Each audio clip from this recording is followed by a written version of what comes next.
Ulidhani siku moja wewe kama Dan mwenye alikuwa ameandikwa job kama cleaner, mwenye alikuwa anafanyia watu wengine kazi za nyumba, ati siku moja utajipata umefungua hizi business zote?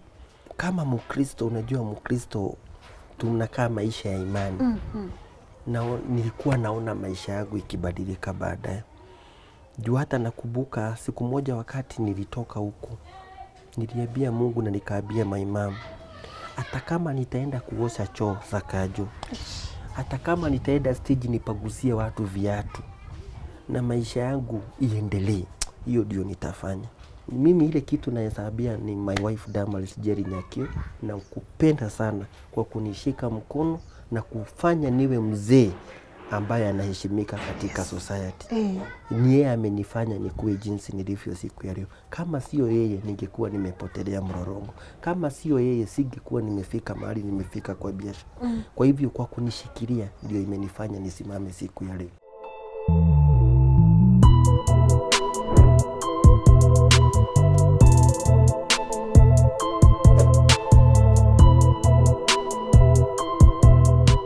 I told you the person behind these shops was once a cleaner, scored a D- and today employs over 14 people, you would definitely doubt it, but it's a fact. Today's episode of Inspire Kenya, we feature Daniel Macharia, and his story of rags to riches will definitely leave you inspired.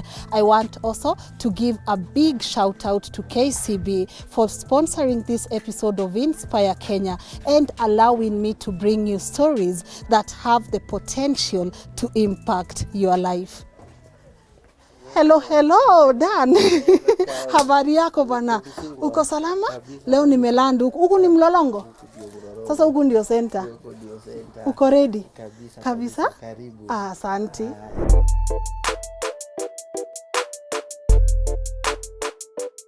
Kwa majina naitwa Daniel Mwangi Macharia kutoka Nyandarua Kipipili.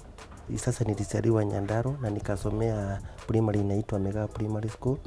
Na nikaenda secondary Mawigu Secondary School. Hapo ndio nilianza nikamaliza secondary school 2012. Ndio nilimaliza na haikuwa maisha rahisi. Juu naelewa maisha ya shule, shida ya school fees. My father alikuwa mtu aggressive kwa kwenda shule. Alikuwa anataka mtu anasoma, but masomo haikunifavor. Juu hata nikiwork hard haikufikisha mahali nilikuwa nataka. Juu nilikuwa nataka nikuwe mechanical engineering, but haikuwork. Kwa nini? Kwa sababu unajua watu asikuwa pengine nimegifted na masomo. Juu hata nilikuwa narusha mpaka miguu kwa maji nisome, but haikuwork. Unarushanga miguu kwa maji ndio kwa usilale? maji usiku ili usilale. But nikajaribu sikufanikiwa. So nikapata D-. Na kumaliza sasa my dad alikasirika juu hakuwa anataka, alikuwa ni mtu alikuwa anajitolea kutusomesha. Sasa wakati nilimaliza unao ikawa sasa ni kuanza kustrain nyumbani, kutafuta vibarua hapa na pale. Unfortunately kuna jirani alikuwa amepass away. So wale watu walikuwa wametoka Nairobi kukuja mazishi. Mmoja wao wakauliza rafiki yake kama anaweza pata kijana ya kazi. Na sasa tukiwa tu hiyo shughuli ya huko ndio nikapata nafasi. Juu mimi sikuwa nimeshawahi kuja Nairobi, ndio nilipata nafasi na akasema uko tayari unaweza enda. Hata nilikuja tu na pea mbili ya manguo kusa na slippers, but kuna kitu niliamua nikitoka ushago ya kwamba nimekuja kutafuta, na fenye nimekuja Nairobi sio fenye nitarudi. Kaambia Mungu, unajua nimejaribu masomo imenishida. Sasa ile kazi nimeanza, Mungu nifanye nini? Nisaidie. Na sasa wakati nilikuja niliajiriwa, kwanza sikuingia kwa duka direct. Nilifanya kazi ya nyumba like 3 months. Hiyo kazi ya nyumba kwa huyo madam. Kuosha tu, kuwafikia na kupagusa compound. Vitu kama hiyo. Unfortunately nikadvance kidogo. Ndio nililetwa sasa kwa duka kufanya kazi ya duka. So ukatoka cleaning? Nikakuja sasa kwa duka. Kwa duka ambapo nilikuwa nalipwa 4,000 per month. Ulikuwa unatumiaje hiyo pesa? Sasa uzuri alikuwa ananipea chakula na malazi juu nilikuwa tunakaa kwa duka. So ile kitu nilifanya ni kuja kwa duka tu immediate hapo kwa duka ndio nilikuwa nalala. So nilikuwa na make sure juu sikuwa ni mtu wa starehe, So nilikuwa na make sure nimesave. Hata hakuwa ananipatia juu, alikuwa anakuja na gazeti kwa duka tu kwa chini ya unga ananiwekea hapo mshahara yangu. So hata hakuwa ananiambia amelipa. But ninajua automatically ikifika tarehe 2, tarehe 3 mshahara yangu iko mahali pa. So alikuwa mtu mpoa. Alikuwa mtu mzuri. Nikauza hiyo duka 2013. 2014 mwaka ikiisha, ndio nilisikia hiyo kitu imechoka. Mshaikaa mahali unasikia umechoka, unasikia hauendelei. Juu sasa advance nilianza kupata 4500. Unaona haiwezi kukusaidia. So nikaamua that December nikamwambia juu ya ile roho yangu imeshindwa kabisa. So nikitoka hapa hakuna mahali pengine nilikuwa naenda. Nilitoka tu hapa, na wakati nilitoka nikaenda nikatafuta kanyumba ya mabati Mlolongo. Na ile kasaving kidogo nilikuwa nimefanya 25000. So ndio nilienda nikalipa karenti kidogo, ile niliweza kulipa. Hiyo ingine nikaachwa nayo. So hiyo ndio nilitumia kusaidia wazazi wangu. That time my mom alikuwa hakuwa anasikia poa. Na that time my brother mwenye ako mbele yangu alikuwa amepata accident Thika Road. Kama unaweza kumbuka ile bomb blast iligongwa Thika Road. Hiyo ndio alikuwa one of them. So wakati niliquit, si nimeenda kuwashughulikia ile kama mshahara yote nilikuwa nao nikatumia kwa hiyo njia. So nilianza 1. Ikawa imefika sasa 2015. Hiyo 25000 ulikuwa umesave kwa muda wa miaka ngapi? Sikuwa natumia mshahara yangu mimi. Sikuwa natumia. Juu hata nikitoa labda nichukue 200, hiyo 200 ndio nitaenda ninunue kiatu hizi zinapangwa jioni, kitu kama hiyo na kukula. So ilikuwa maisha ngumu. But ile kitu ilinisaidia ni juu sikuwa mtu wa starehe na nilikuwa mtu anapenda Mungu. Sasa kurudi ndio niliona hakuna haja nikae kwa nyumba, nitakufa na njaa. Unaona nahitaji rent, ndio hiyo hata nimekosa mpaka fare ya kwenda kuangalia my brother akakani hospital. Na ndio nilipata tu jamaa rafiki tulikuwa tumezoeana, akaniambia kuna mtu ameniambia tukienda pale garage tunaweza enda kuanza kufungulia watu miguu au uanze kupractice mechanic. Na sasa that transition sasa 2015 ndio nilianza sasa kuingia garage Mlolongo. Enda napata kazi ya kufungua miguu, napata 200. Dakika ya mwisho nikapata mzee mmoja akaniambia, unaona wewe ni kijana mzuri, kuja tukae na wewe. Kama unataka kujua mechanics, wewe ende uongee na mamako nitafutie 5000. Unilipe nikuvuse kufanya Sasa hapo ndio nilianza tu ku mechanics pole napata 200, napata 300. Bahati mzuri na mimi ni mtu wa bidii. So ikafika mpaka pale nimekuwa na client. Mtu anaweza ni trust anipigie simu kuja uniangalilie gari. Dan kuja hivi. Nakimbia naenda nafungua, napata 200 yangu 300. Saa ingine spare part inakosekana Mlolongo natumwa Industrial huko Shamas, huko Dar es Salaam Road, naenda napata, nikipata si nimepata 100 yangu 3-4. Na by that nikasave mpaka nikaweza kufikisha 20000. Yes. 25. Nikaendelea. Kuna rafiki yangu alikuwa anauza motorbike. Yes. Kamzee. So nikanunua ile ka motorbike na ile 25. Hiyo 25. Hiyo time hata sijaenda nyumbani for 2 years. Tukwamia hapo kidogo Dan, kwa sababu najua history yako ni inspiration. Na kabla tuendelee, I know mwenye uko hapo una watch uko inspired. And I also want to thank KCB kwa kusponsor hii episode ya leo ya Inspire Kenya, cause wana help millions and millions of Kenyans. Angalieni link hapo muone venye KCB wanasaidia wa Kenya. And thank you so much for sponsoring, kuniwezesha niwaletee hizi episode. Aya basi tuendelee sasa. Sasa wakati nilinunua ka motorbike, ikawa nayo kazi imeharibika kule garage. Na hiyo time ndio nilifikiria nikianza kuuza mayai inaweza nisaidia. So ikawa natoka garage mapema saa 10 naenda nachemsha mayai. Na ile ka bucket ya white naanza kusungusha Mlolongo. Mayai siku ya kwanza nikauza ka tray moja. Na nikaenda hivi nikiendelea mpaka nikawa nauza tray 3 ya mayai. So ikawa motorbike inaniletea 200 na saa ingine nitapata 200 yangu. Na nikaendelea hivyo na still nasaidia wazazi wangu na kujisaidia.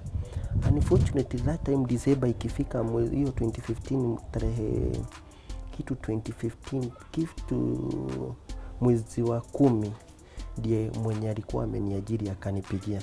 Kaniambia sasa nilikuwa nataka tuonane, anaitwa mama Wambui. Mama Wambui. Ndiye amenisaidia sana.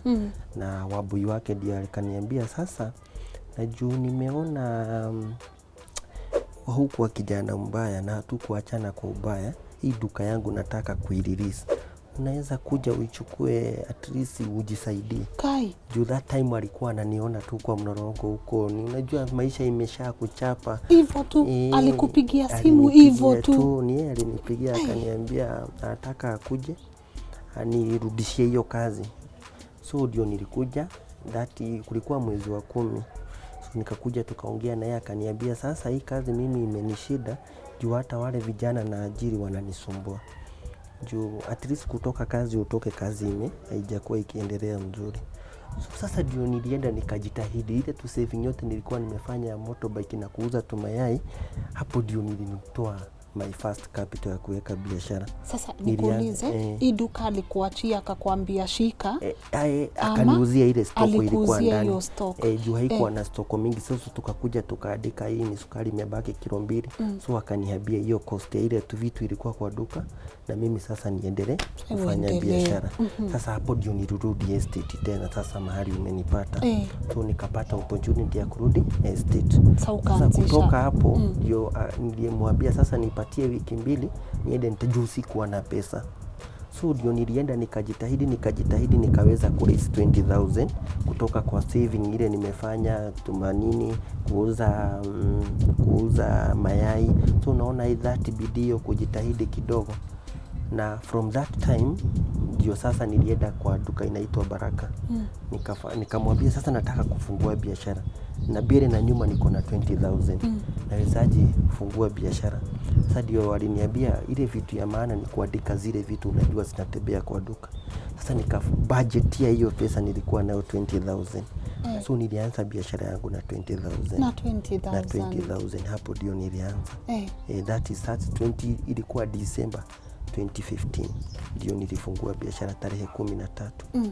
Mungu akanisaidia nikiuza kujitahidi napata kaenda kwa rafiki na mwambie nipatie 5,000 nitarudisha Saturday naongeza ka stock hivyo pole mpaka duka yangu ikasimama. So nikafu hiyo mwezi wote 2016 nikangangana biashara ikaenda, Mungu akiinua pole ikaenda ikiinua. Hapo nje kulikuwa na butchery na yeye mwenyewe akashindwa, ndio nilichukua ile butchery. So by that sasa unaona nimeanza kugrow pole. Na ikawa sasa hata ninajiletea nyama yangu naendea stock yangu. Na kabla ifike 2016 December biashara yangu ilikuwa imesimama. Na sasa huyo msichana wao nakwambia mama Wambui alikuwa na msichana wa kazi wa salon juu na yeye alikuwa na salon hapo anaitwa Diversifying. Hapo ndio tulipatiana na tu kapanga harusi. Ngoja usitupeleke pia ngoja kidogo. Hapo Damaris ulipata bibi hapo tu. Hapo 2016 ndio tulijuliana. So harusi tukapanga 2017. So pia bibi yako ni mtu hard working. So 2016 2017 ikifika 2017 mwezi wa 4 nikawa hata nimeanza kusave pesa bank. Na nikamwambia siku moja ndio hatakuwa tumeoana situde tukatafute gari by that faith. Na nikatoka hapo tukaenda Karen tukatafuta rafiki yetu. Na sasa hiyo nikienda kutafuta gari nilikuwa na 100,000 ile out of saving. Unaona tunaenda kutafuta gari by that faith. Na by mwezi wa 4 nilikuwa nimeweza kununua ile gari umeniona nayo 2017. Na si biashara Mungu akaisaidia nayo nikaenda nikitia bidii biashara imegrow. Napata hata ninafanya sales ya 15,000 to 20,000 hivyo. Na by 2017 mwezi wa 6 tukafanya harusi. Nayo Mungu akaibariki. Ikawa harusi ilikuwa na kibali. Zawadi tukapata nini. Na wakati ile zawadi tulipata almost 70,000. Ile bahasha tulipewa. So nikamwambia anajua uko na maono ya kuenda salon. Hii pesa hatutakula. Badala tuende honeymoon that money juu tulikuwa Naivasha. Tulitoka Naivasha tukalipa fare tukakuja mpaka Vera Beauty College. Tukakuja ile pesa yote tukalipa school fees. Wow. na akaanza shule. So mimi naendelea na biashara yangu, ananisaidia asubuhi, by saa 2 anaenda shule. Akasoma mpaka 2018 na tukapata mtoto. That time tena 2018 mwezi wa 3. So unaona na mimi biashara Mungu anasaidia. Unaweza kufanya tu saving. Unaenda hata huko Machakos, hata kama hakuna title deed unajipata umejinunulia kaploti ya 200,000. Hata kama hakana hivyo Mungu akaenda akitukumbuka. Na wakati sasa alipata mtoto ikawa ni ngumu, hangeweza kuendelea na kazi ile ya kuajiriwa. Juu unaona ni challenge. Saa ingine mimi nataka kwenda kazini, nataka kwenda soko, na lazima nifunge duka ili niende. So tukasikizana na huyo anaitwa Abu. Hawezi kuwa tunaenda salon na mimi na achwa nikiteseka kwa duka. So ikawa inaanza kuleta vitu tofauti kidogo. Mungu alitusaidia. Tukapata hii nyumba iko hapa. Hiyo nyumba tuko nayo, duka ilikuwa na salon that time. So nikiwa tu za transition, mwenye alikuwa na hiyo salon akakuja akaniambia, Dan, najua dama anapenda kazi ya salon sana, na mimi nimechoka na hii kazi ya salon, mimi nataka kuifunga. Unaweza taka? Nikamwambia naweza taka. Akaniambia mimi nataka kuiuza, sitaki kufunga, nataka kuiuza.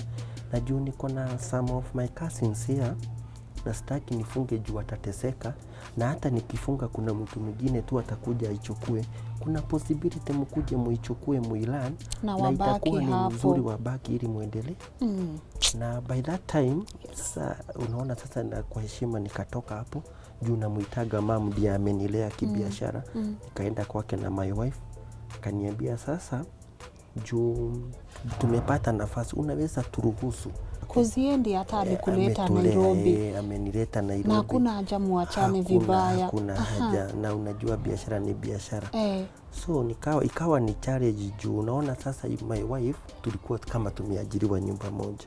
Imefika mahali tena tumewana. Imefika tayari tena tumefungua biashara. Unaona? So akaniambia sasa itakuwa ngumu juu hiyo nyumba ni yao. Hiyo nilikuwa nimeweka duka that time. Kaniambia sasa ile kitu mnafanya, na juu badala ya my daughter kukoboa ile nyumba, ile kitu mnaweza taka ni kutoka, alafu mkitoka ili na yeye akuje mahali alipi rent. Na unaona hiyo msita kuongea mimi. So mimi ndio nilikuja nikapata opportunity, na tukatuambia sasa nataka by end of this month mtoke. That transition. Sasa ndio nilikuwa hard offer, sasa nikakuja hii nyumba. So ikawa sasa hii nyumba moja lazima tutengeneze ikuwe salon na ikuwe biashara. Na hatuna pesa, unaona that time ndio hiyo mambo ya kujikuwa tumenunua hiyo kaploti. Na that time wakati tulikuja sasa, umeona tuko na mtoto mdogo na nyumba tunatoka na hatuna pesa. Ikawa sasa niende bank niwaambie mimi sina mbele wala nyumba and I need your support. Ndio waliniambia unataka tukusaidia namna gani? Waniambia ile kitu tunaweza kupea loan without security. Juu umekuwa faithful customer, inaitwa Unitas. Sio walinipatia, nikatafuta fundi na tukatengeneza hiyo nyumba. Nikaambia Mungu hata sitatengeneza ikiwa duka, nitaitengeneza like a mini mart. Sasa hii ndio my mini mart. Hapa ndio nilianza sasa duka na nika-extend mpaka hapa. Sasa hapa ndio ilikuwa salon, nika-convert ikakuwa duka.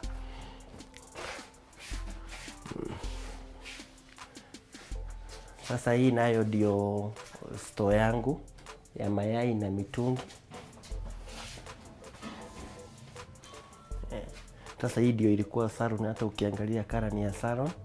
So nilianza hapa kabla nihamisha salon iende mahali pale pengine. Na kumaliza nikaambia Mungu, nao sasa Mungu sina pesa, I need money. Bahati mzuri unaona nilikuwa nimesave. That time Mungu akasaidia biashara nao ikawa sio mbaya. Hata unasikia umeuza tugasi tuile, tugasi tutano. So what I usually nilikuwa nafanya, ile kitu nimepata na make sure nimeendea stock kwa asubuhi. Na ndio nilifungua sasa hiyo duka unaona hapo. But stock na tukifungua stock ilikuwa karibu ya 100,000. Kakuja nikapanga vitu, but from that time naye Mungu akakuwa very faithful. The moment nilifungua that open shop, kazi yangu ikafunguka. ikawa hata kuistock kwa hitaji loan.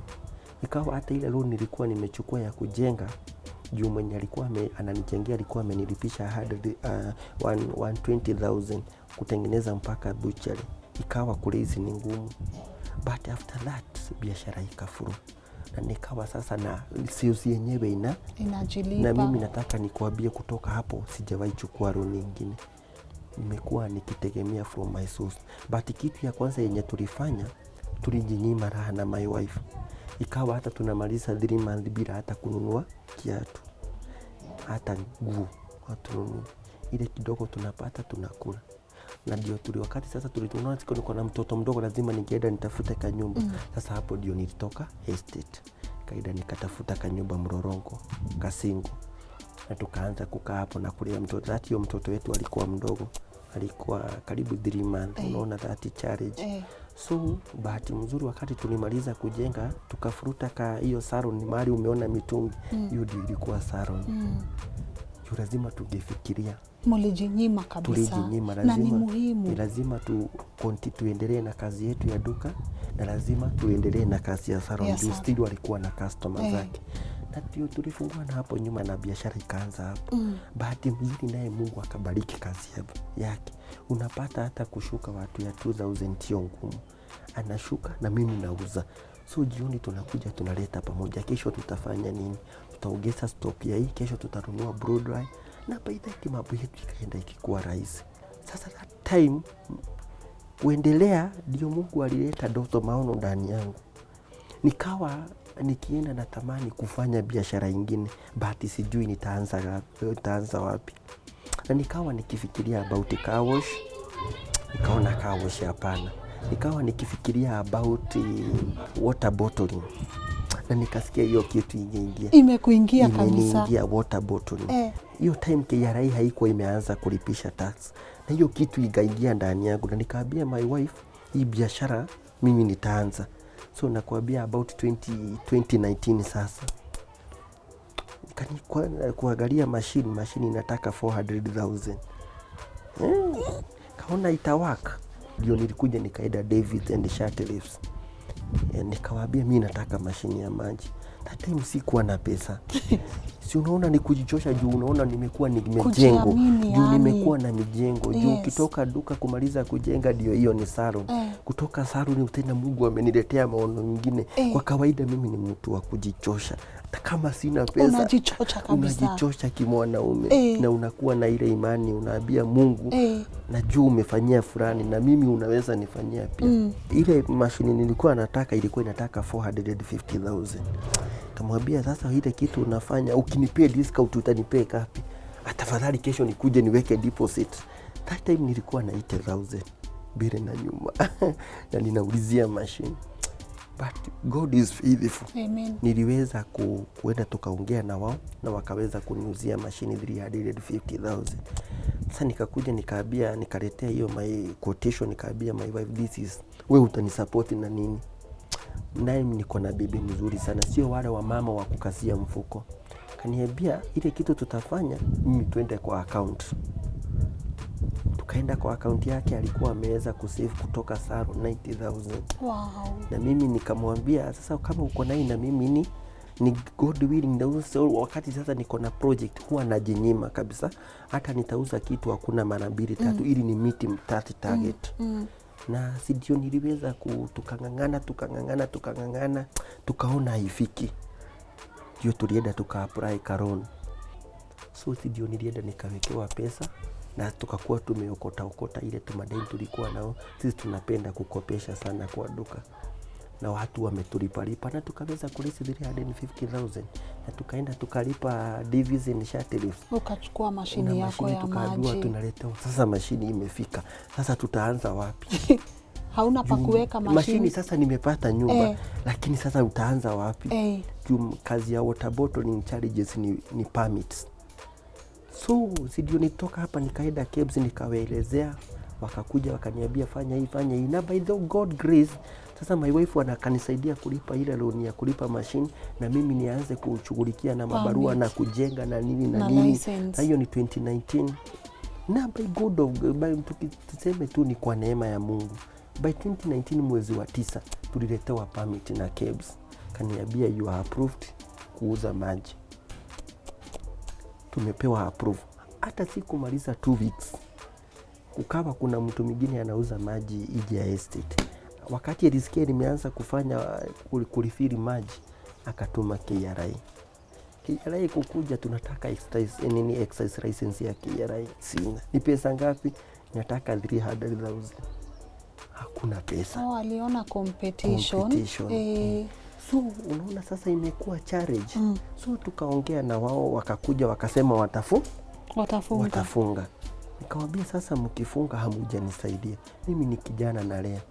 Hii ni pesa ya loan, hata sijamaliza kulipa. Mkinipe time mnisikize, mniruhusu niuze maji, nitaweza kulizi hizi pe?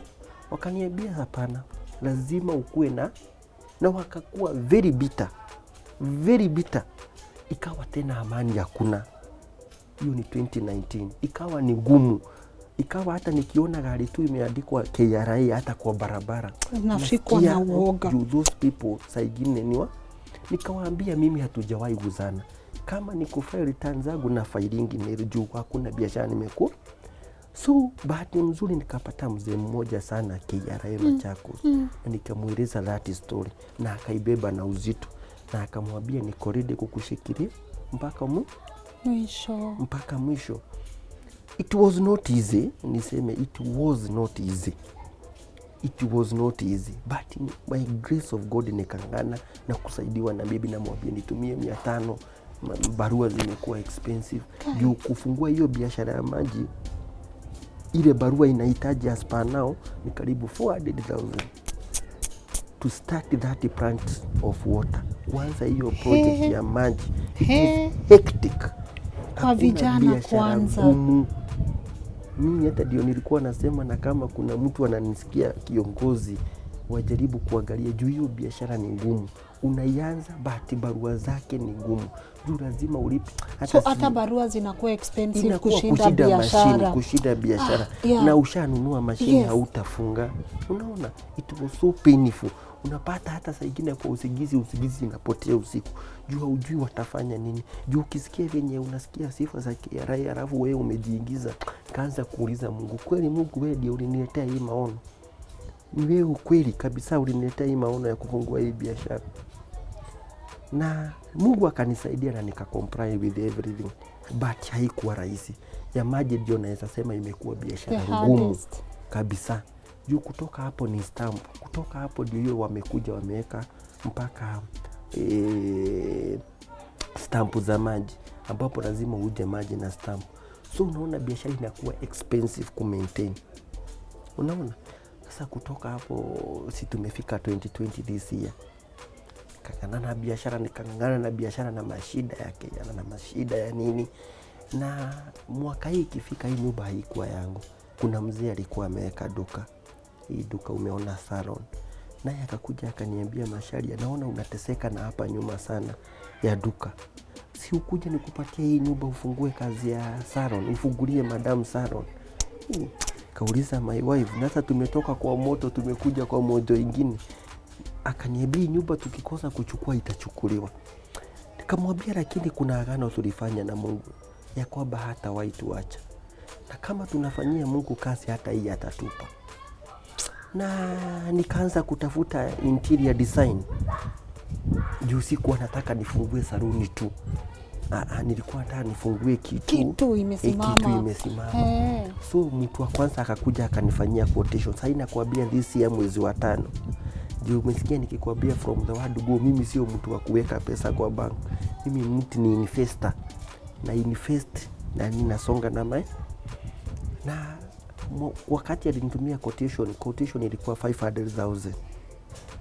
Kulingana na ile design tulikuwa tunahitaji ya salon, hata iko kwa WhatsApp. Nikaona hii itakuwa ngumu. Nikaita wapili na yeye akakuja akafanyia quotation na interior design, na ikakuja 300,000. My wife akaniambia sasa ikawa ni kwenda kutafuta saloni zingine vinye zimejengwa. Siku moja tukaamka asubuhi nikamwambia hata tushinde tukitembea, na tuliamua lazima tuje. Wewe uko na pesa ngapi? Kaniambia mimi niko na 80,000. Nikamwambia na mimi wacha tuende tuangalie ile kitu nitapa. Material ilikuwa inataka tu, tulikuwa tunataka tuweke mpaka gypsum umeziona huko juu. So tukanunua material mwezi wa 7 na tukaanza kutengeneza salon na ikatengenezwa very smart salon. Na from that time sijaona tukistrain. Sasa wakati alihama na mimi niliextend duka hivyo umeona. Na sasa huyu mwakitoka hapa akaniuzia mpaka ile mitungi. So by ile kustrain kaambia my wife ile maono niko nayo nitukue before the end of this year. Sasa hii mwaka inaisha 2020 nataka tukue na 15 people. Na mimi sitakai kuwaita workers, helpers. Nataka kuwaita helpers. Tuchukue vijana tukuje tuwasaidie. Na nikafungua na nikaanza na ikawa ni kustrain kuamuka usiku, kuamuka late. Juu mimi kufunga nafunganga 3:30. Wale wengine wote wameachwa, sasa ndio naachwa nikifanya hesabu. Najua leo niko na hizi pesa inaniweza kwenda soko. Na thank God leo tumefikisha 14 workers. Na still ndio umesikia nikikwambia before the end of the year kuna project nyingine ambao God is willing to do. Tunataka tuanze kujiletea maji in our own means. Na hiyo project sasa ndio inaendelea. So mimi naweza sema sijaona God akiniacha. Ukiwa na roho tu ya kusaidia naye Mungu lazima akuwe pamoja na. Lazima akukumbuke. Ukitia bidii lazima Mungu aingilie kati. Ukiwa mtu mwaminifu lazima Mungu akuwe mwaminifu kwako. Hebu nihesabie biashara zako. Kuna M-Pesa? Niko na grocery, niko na butchery, niko sasa na hiyo minimart, niko na hiyo beauty shop, niko na hiyo water bottling, niko na hiyo salon. Na kuna nyingine inakuja. Mungu ni mwaminifu. Mungu ni mwaminifu. Umuhimu wa kujinyima senye unafuata vision yako ni nini? Vision yako. Kile kitu mimi maono yangu kubwa zaidi ni kukuwa msaada kwa wengine. Nikuwe ati nachukua kijana hajajiweza na msaidia na mfinance anakuwa hivyo. Yaani tu kwa urahisi nikuwe focal point ati naweza saidia jamii yetu, naweza saidia kama wakiwa na yetu, naweza enda kwa kanisa nisaidie. Hiyo ndio ile baraka kubwa naonanga kwa maisha yangu. Sio kupata magari na manyumba, hapana. Mimi maono yangu zaidi hata naambiaga wafanyikazi wangu ni kuwa mentor. Na mentor mtu na mruhusu akafanya biashara. Ndio nianze kuona generation ina grow. So hiyo ndio maono ile kubwa niko nayo. Na zaidi ya yote kusaidia serikali ya Kenya iendelee na kulipa ushuru. So hiyo ndio maono yangu kubwa zaidi. Kuna watu sahi wamesoma kabisa, mtu hata ako na masters, mtu ako mpaka na degree, but wanachagua kazi. Unaona mtu amekaa tu kwa nyumba, anagoja ile siku atastukia amepigiwa simu, amepata kazi ya ofisi. Ungetaka kuambia nini? Nikitaka kuambia as for now, hata mumeona COVID, wakati COVID imekuwa ile kitu ya maana zaidi, usichague Kenya for Kenya siku hizi. Na ile maono Mungu amekupa, kama ni kabiashara, anza hiyo kabiashara. Hakuna kitu ngumu. Kama ni invest bila uoga. Juu mimi sio mtu wa uoga. Kama ni take risk. Hakuna mtu ambaye hajawahi take risk anaendeleanga. Na hata wale watu wamekuwa mabilionaire. Hii Kenya sio wale wameajiriwa, ni wale watu wako na biashara. Ulidhani siku moja wewe kama Dan mwenye alikuwa ameandikwa job kama cleaner, mwenye alikuwa anafanyia watu wengine kazi za nyumba, ati siku moja utajipata umefungua hizi business zote? Kama Mkristo, unajua Mkristo tunakaa maisha ya imani. Na nilikuwa naona maisha yangu ikibadilika baadaye. Juu hata nakumbuka siku moja wakati nilitoka huko, niliambia Mungu na nikaambia my mom, hata kama nitaenda kuosha choo za Kaju, hata kama nitaenda stage nipaguzie watu viatu, na maisha yangu iendelee, hiyo ndio nitafanya. Nilikuwa na hiyo matarajio. Na nikaambia my mom, I promise you, nikikaa vizuri utakaa ile maisha unataka. Leo hii ndio maisha anakaa. Kama ni nyumba nimemtengenezea mpaka tiles. Kai. Kama ni sherufu iko na chakula. Hata sijui alienda duka mwisho lini. So hiyo ndio ilikuwa. My dad unfortunately alipass. But hiyo gari nilikuwa nimepromise ni ya my dad. Nikinunua nilikuwa nimesema hii gari siku moja nitapelekea my dad. But haiku happen. So nikaamua ile kitu nitafanya ni kutuza my mom. Na make sure shopping yako nayo ya kutosha, amani yako nayo, na anakaa maisha mzuri. Good. Kama wale wa mama wanakaa Nairobi. Juu sahi hata uetebe nyumbani, anaosha mobu kama wengine, anakunywa maji ya dispenser kama watu wa Nairobi, anapika na gasi kama watu wa Nairobi. Yes. Anakaa yani maisha. Hata akiwa hapo, ako na furaha. And hiyo ndio maisha. Nilispendi karibu 300,000 kumtengenezea nyumba. Wow. So, hata nikiwa hapa, hata sahi apige ananiambianga my son, mimi niko na ama. Na hiyo kitu ndio furaha yangu kwa maisha. Furaha. Na kusaidia family. Hiyo ndio maono yangu kubwa. Kusaidia family na kusaidia society. Juu hata hao vijana lazima kila siku niite mmoja na mfanyia ka shopping kidogo. That is what I do. I motivation them by kuwapatia kitu. Naita mmoja leo, kesho mwingine hivyo. And by that ninawamotivate. Unapata hata wakikuja kazi hawaniangalii, wanaangalia ile kitu mtu amekuja kufanya. Na by that Mungu akanibariki na wafanyikazi wazuri. Wafanyikazi wenye wananiheshimu, watu ambao wanajua chenye wanafanya. Unaona kama sasa ni maji wameenda kuuza na hiyo gari. Watu very faithful. Na mtu akihitaji kitu hata chukua, anakuja ananiambia dad nahitaji, na namsaidia. Wow. Dan, ongea na vijana. Ile kitu ningehizi vijana wa siku hizi, yani watake kutia bidii kwa maisha. Wasilegee, wasihitaji pesa ya haraka. Juu wengi ni wale watu wanahitaji pesa ya haraka. Ni yule mtu anafikiria ataamuka leo apate ile spoti pesa akule, hapana. But ningewasihi ile maono Mungu amekuwekea kwa sahi, utie bidii. Kama ni kabiashara, hata kama ni kuuza mayai, hata kama ni kupaguza hizo viatu, paguza ukiwa na bidii na Mungu atakutoa mahali pale. Juu hata wale Mungu watu wameinua, sio wale watu wamesoma, ni yule mtu ambaye ako na bidii. Juu unaweza soma, ukuwe na hiyo degree, ukuwe na hiyo diploma, lakini isikusaidie.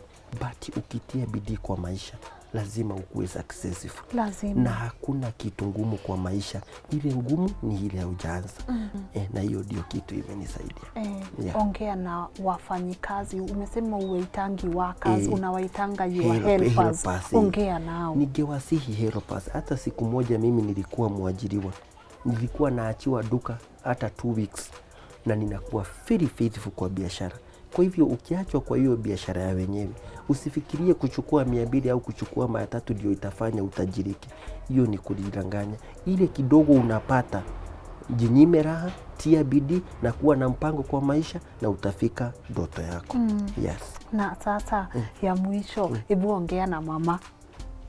My wife. Of course. Mimi ile kitu naesabia ni my wife Damaris Jerry Nyake, na kupenda sana kwa kunishika mkono na kufanya niwe mzee ambaye anaheshimika katika society. Ni yeye amenifanya nikuwe jinsi nilivyo siku ya leo. Kama sio yeye ningekuwa nimepotelea mlolongo. Kama sio yeye singekuwa nimefika mahali nimefika kwa biashara. Kwa hivyo kwa kunishikilia ndio imenifanya nisimame siku ya leo. Na tukue na wale watu vijana wote tuko nao ambao tuko na wao siku ya leo.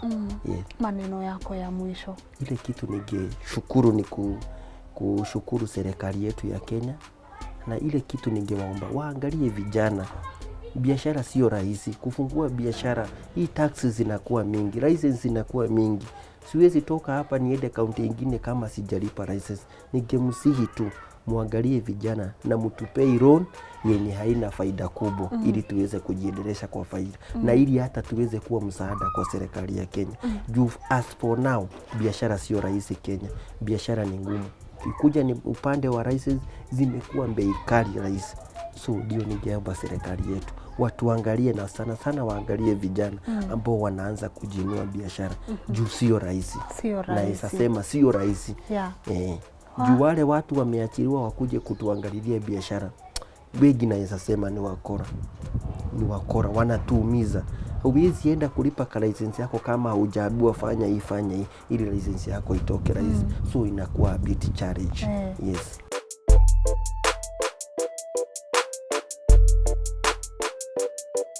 Asante sana kwa kushare story yako leo na sisi, and I hope it inspire wa Kenya, and I hope my people you've been challenged. Okay, umeni challenge. Mimi nitasave sasa, next utaniona nimefungua wapi ile side.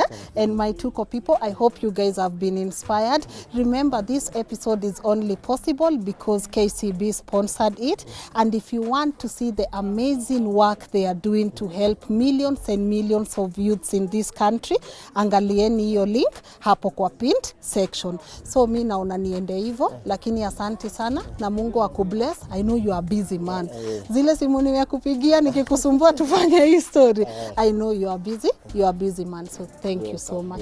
Sawa. Aya basi. Go ahead is believing to make each day a brighter day.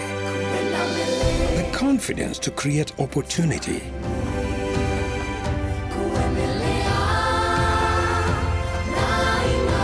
It's those small acts that go a long way. Going ahead is us changing our communities to go ahead. Now, that is the Kenyan spirit.